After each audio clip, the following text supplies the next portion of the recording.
Good evening, everybody, and thank you so much for being here. My name is Michael Hewitt, and I'm running for SBA president. Hopefully by now you've all had an opportunity to indulge in the staple food of these sorts of events. If not, I recommend you do so.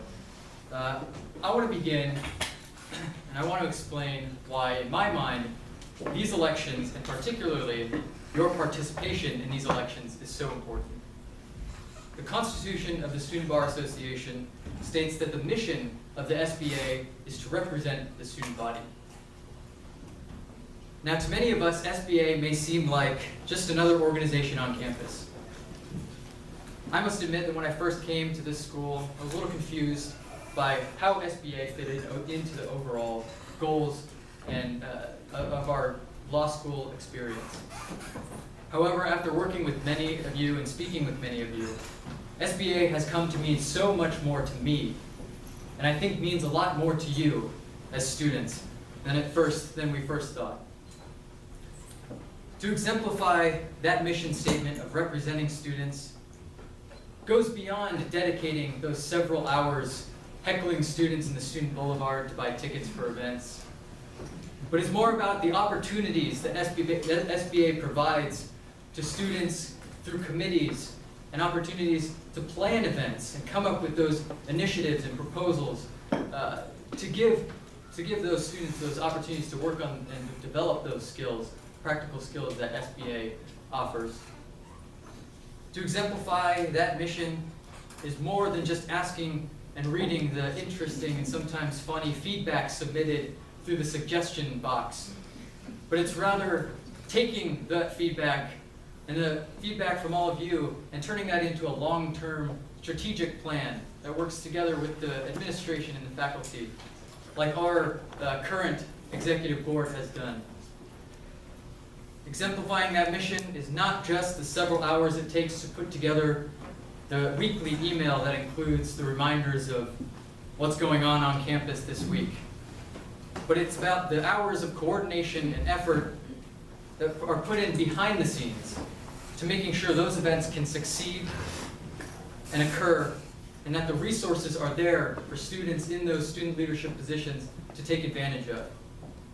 In my eyes, SBA is not just another organization on campus.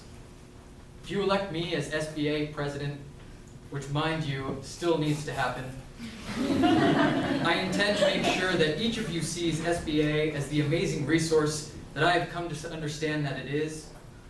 And in my role, I intend to stand up for the community in the same way that your current president has stood for you. I will utilize my experience and training to maintain the professionalism that each of you deserve in your leadership. And I vow to use every ounce of my own initiative to ensure that you can act on yours. I believe my background both on and off campus have prepared me to heed this calling, and I ask that you trust me in leading the executive board and the reinvigorated SBA Council in accomplishing everything that we were unable to accomplish this year, and many of the initiatives and proposals that my colleagues here have proposed today. I pride myself on being able to inspire action from others, and I intend to do so from each and every one of you in that role. Most importantly, I recognize talent and passion when I see it, and therefore, regardless of the outcome of this election, I would like to personally thank each of the candidates here this evening for throwing their hats into the ring and sharing their own unique values and ideas and goals for the direction of this school. Each of your efforts contributes to the overall well-being of our university, and I am inspired by it, and I think a lot of the people here are as well. And I hope that continues into the future. In sum, again, the SBA is not just another organization on campus. I envision it being the central hub of activity, socially, professionally, and academically. And I know that together, we can create the educational experience that we all deserve. Thank you again for your attendance and participation in this forum. And I remind you to take a few minutes out of your day this week to submit the ballot in full, to make sure your voice is heard in support of SBA and this student body. Thank you.